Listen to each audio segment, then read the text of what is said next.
Tayo po ay nagbabalik sa ating pong pagtatalakay ukol po sa mga selebrasyon na taliwas sa relihiyon. Yung pagtalakay po natin ng mga katanungan na malimit pong itinatanong sa atin ng mga kapatid po natin na Muslim, dahil sa kanilang mga kaibigan, mga mahal sa buhay, yung iba pa nga, balik Islam kung balik Islam ang isang tao, marami siyang mga kamag-anak at kaibigan ng mga hindi Muslim. Dahil siyempre, ang mga ito ay may mga bagay na nangyayari sa kanila na ito itinatanong nila. At meron din namang isang Muslim na nagsabi sa akin, dumalo pa nga siya sa sinasabi nilang Christmas party. At yung iba pagdalo sa tinatawag na bagong taon o mga kapistahan ng bagong taon, meron silang sinasabi na bakit hindi tayo dadalo? Naniniwala din naman tayo kay Jesus. Yung mga ipinagdiriwang nila dyan, tungkol din naman kay Jesus. Tandaan natin na kailanman si Jesucristo ay hindi gumawa ng ganitong mga pagdiriwang. At kailanman hindi niya ito binanggit. At kailanman ito ay hindi niya itinuro kahit yung kanyang mga apostol ay hindi binanggit itong pagdiriwang sa panahon ng tinatawag na bagong taon sapagkat katulad ng ating nasabi kanina na i-trace natin na ang pinagmulan ng pagdiriwang na ito ay mula sa mga pagano. Mayroong tanong na ganito. Maaari bang dumalo sa mga pagdiriwang na kanilang pinagdiriwang at kapistahan? Dumalo. Hindi tayo gumalo, pero dumalo. Ang mga dalubhasa natin sa relihiyon ng Islam ay nagsasabi na ang sino mang Muslim na tumanggap ng kanilang paanyaya ay ipinagbabawal. Ang sino mang makihalubilo sa gawaing ito ay higit pa kaysa sa batiin sila at sumagot ng kanilang pagbati. Yan po ang mga sinasabi ng ating mga scholar at nabigyan nila natin pansin. Halimbawa, meron pang isang tanong. Dahil hindi tayo pwedeng dumalo, pwede na lang natin siguro, gumawa din tayo ng New Year natin, yung Muharram. Sa kalendaryo po ng Muslim, yan ang unang buwan sa Hijra calendar, yung kalendaryo po ng mga Muslim. Pwede bang gayahin na lang natin sila? Gumawa din tayo ng mga ganito. Alam po ninyo, nung naitanong sa akin yan, ay medyo ako'y nangingiti. Pero tignan po ninyo ang sinabi ng propeta at ito po'y nabanggit ko na kanina at muli kong babanggitin na sinabi ng propeta, huwag kayong magmalami sa pagpupuri sa akin na katulad ng ginagawa ng mga Kristiyano tungkol kay Jesus na anak ni Maria. Ako'y isang lingkod lamang ng Allah. Sabihin ninyo lamang na ako si Muhammad, isang sugo ng ni Allah at kaniyang lingkod. Iwasan ang pagtaliwas sa panampalataya sapagkat ang pagtaliwas ay isang uri ng kamalian. At sa karagdagan, sinabi pa ng propeta, ang mabuting salita ay ang kasulatan. At ang mabuting pamamaraan ay iyong gawa ni Muhammad, ang kapayapaan ay sumakanya. Ang pinakamasamang gawain ay ang pagtaliwas sa panampalataya. At ang pagtaliwas ay kamalian at ang bawat kamalian ay magdadala sa impyerno. So anumang bagay na sinabi ng Quran, anumang bagay na ibinigay na halimbawa ng propeta at ang kanyang mga itinuro, yun lamang po ang ating susundan. Kailanman ang propeta ay hindi tinatawag natin na nag-celebrate ng mga tinatawag na mga New Year na yan, yung mga birthday na yan, yung kapanganakan ni Jesucristo, hindi rin yan. Dahil kinikilala din natin siya. Pero hindi po niya ginawa yan. Ipinagbabawal sa lahat ng Muslim na gayahin sila sa kanilang ginaganap na okasyon katulad ng pagpaparty, pagpapalitan ng regalo, paghahanda ng pagkain at pagtigil sa trabaho dahil sa gawain o okasyong ito na kanilang ipinagdiriwan. Sa muli, gusto ko pong banggitin muli ang sinabi ng propeta, sino mang makitulad sa mga taong hindi mga mananampalataya sa kanilang kapistahan, kung magkagayoy siya ay kabilang sa kanila. Doon po sa mga hindi mananampalataya. Kaya ito po ay malaking babala ng propeta.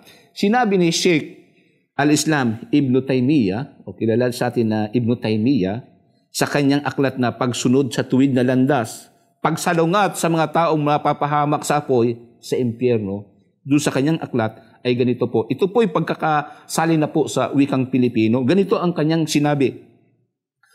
Ang pakikigaya sa kanila, yung pong mga hindi mananampalataya, tungkol sa kanilang mga kapistahan, Eid, kasama na po diyan ang bagong taon at ang tinatawag din na Christmas. O ipinagdiriwang ay makapagbibigay ng kasiyahan sa kanilang mga puso, magiging masaya sila. Tungkol sa mga hidwang kanilang ginaganap. At gayon din, ito'y makapagbibigay sa kanila ng pag-asa o lalo pa silang magkakaroon ng lakas ng loob na samantalahin ang pagkakataon at ibagsak ang mga mahihinang Muslim. Ibig sabihin, matutuwa pa sila, ang mga Muslim, gustong-gusto nila yung ating bagong taon. Gustong-gusto nila yung ating selebrasyon. Lalabas niya na hindi mo gusto ang relihiyon mo dahil doon ka nakikisama sa kanilang relihiyon at para bagang pumapanig ka sa kanilang relihiyon. Mayroon pang isang tanong na para sa ating mga kapatid na Muslim at man din ay isang kaalaman din para sa ating pong mga kababayang Kristiyano. Nagkakasala ba ang isang tao kung gagawin nila ang mga ipinagbabawal nito? Na nabanggit sa kanina na mga tanong, o kaya ginawa niya ito para sa pakikisama? Nakikisama lang naman ako. Hindi naman talaga ako hindi naman talaga ako naniniwala. Kundi nakikisama lamang ako. O kaya nahihiya, natanggihan sapagkat ayaw nilang mapahiya ang nag-anyaya. Kasi nakakahiya naman na inanyayahan ka, party, mag-celebrate, uminom sa araw ng bagong taon, nakakahiya naman na tanggihan mo sila. Para mo na rin silang naisutulto. Ano pa mang ibang dahilan na katulad nito? Ganun nga ba? Kaya tayo sumama sa kanila? Dahil nahihiya tayo, kaibigan o pakikisama? Yan pong mga tanong na yan, maraming mga nagtanong po sa akin ng mga balik Islam, lalo na sa kanilang pamilya, tungkol sa katanungan ito na hindi naman talaga sila naniniwala dyan. Hindi naman talaga nila gusto iyon. Kaya lang, sa pakikisama. Ayan. Sa pakikisama. Ano po ang ating kasagutan? Sino man na nakikisalamuha at nakikigaya sa mga pagdiriwang na ito, sa mga hindi po mga nananampalataya, ay ibinibilang na kasalanan. Kahit ano pa man po ang dahilan natin, dahil maaaring yan ay ating kaibigan, kamag-anak, mga maituturing natin na malalapit sa ating buhay, kapag tayo inanyayahan na sumama dyan sa mga party, sa mga pakikigaya ng mga pagdiriwang ng bagong taon, ay hindi po tama. Dahil sa pakikipagkaibigan. Ito ay itinuturing na mapagkunwaring kabanalan.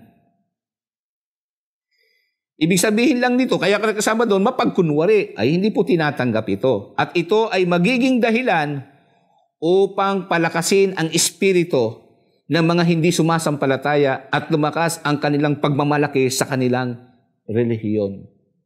Ipagmamalaki nila ang mga Muslim. Ito, sumasama sa atin sa mga pagdiriwang na ito.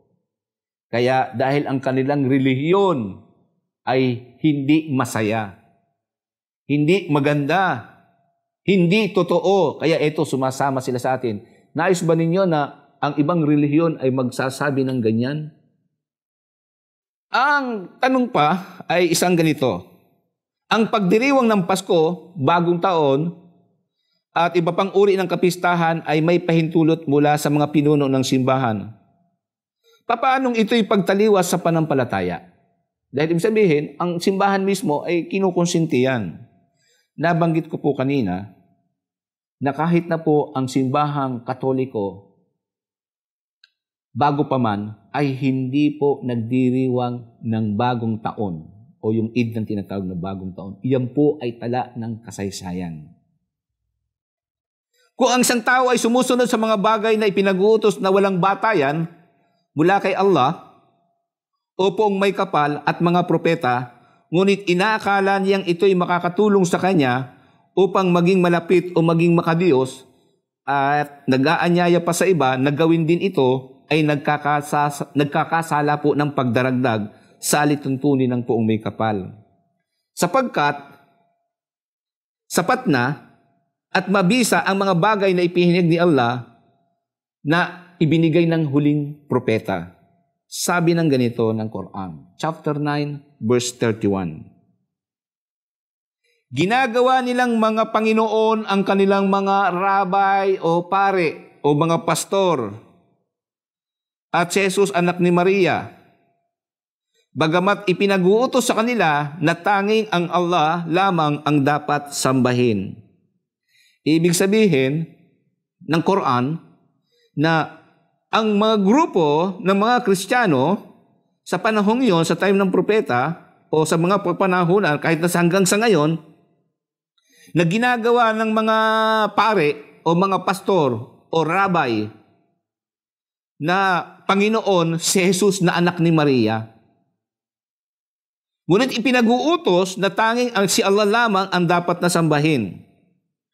Nang binanggit po ito ng propeta, ay narinig ni Adi ibn Hatim na siya ay dating Kristiyano. At sinabi niya sa propeta ang ganito, ang mga Kristiyano at Hudyo ay hindi nila sinasamba ang kanilang mga rabay at pare. Ngunit ang propeta ay sumagot, tunay na ginagawa nila ito. Totoo, ginagawa nila yan. Papaano? Ipinapahintulot ng rabay at pare o pastor ang mga bagay na ipinagbabawal at ipinagbabawal naman ang mga ipinapahintulot sa kanila at pagsunod nila dito ay pagsamba na rin sa kanila. Nangangahulugan lamang na sinasabi ng propeta, kapag ang isang bagay na ginagawa ng mga tao dahil iyan ay sinabi o sinasang-ayunan ng mga leader ng relihiyon, ngunit ito'y labag sa sinasabi ng mga kasulatan o labag sa kautusan o aral ng propeta, at sinunod ito ng mga tao, itinuturing nila na rin na ginagawa nilang Panginoon ang mga leader na ito, ang mga pare at mga leader ng relihiyon. Kaya kung ang isang leader ng relihiyon magsabing, sige, magdiwang tayo ng bagong taon, at kinukonsinti nila at ginagawa nila at gumagawa rin sila ng mga aktibidades, mga selebrasyon tungkol dito, ngunit ang kanilang kasulatan ay pinagbabawal ito o kailanman hindi ito itinuro ng kanilang mga kasulatan at sinunod ito ng mga tao, nangangahulugan din na ito ay ginagawa na rin silang Panginoon. Kaya nga sa mga bahagi ng pagdiriwang ng bagong taon ay makikita natin at muli ay babanggitin natin ang mga sinasabi sa kasulatan at babalikan ko yung binanggit kanina ng propeta na sinasabing ang mabuting salita ay ang kasulatan ni Allah. At ang mabuting pamaraan ay iyong gawa ni Muhammad, ang kapayapaan ay sumakanya. Ang pinakamasamang gawain ay ang pagtaliwas sa panampalataya at ang pagtaliwas ay kamalian. At ang bawat kamalian ay magdadala sa impyerno. Nawa, sa paglalahad natin ito ay nagkaroon po tayo ng isang kaalaman na yung mga gawain natin na hindi ayon sa relihiyon o itinakda ng propeta at aral ng banal na salita ni Allah, ito po ay pagtaliwas sa panampalataya. Nawa ay dumalangin tayo kay Allah, ang poong may kapal na bigyan niya tayo ng lakas at tibay ng loob na mapaglabanan ang tukso na makakahila sa atin palayo sa ating relihiyon sa magitan ng mga selebrasyon ito na ating sinasamahan, na hindi ito makikita natin na hindi ito sang-ayon sa ating relihiyon. Katotohanan, ang Allah o si Allah ay higit na makapangyarihan at makapag-uunawa sa atin. Iwasan po natin to at tayo po ay bibigyan at pagpapalain ni Allah. Sa muli, kami po ay nagpapaalam, nawa ay nabigyan namin kayo ng sapat na impormasyon para sa okasyong ito tungkol sa hidwang selebrasyon na labag sa relihiyon. Assalamualaikum warahmatullahi wabarakatuh.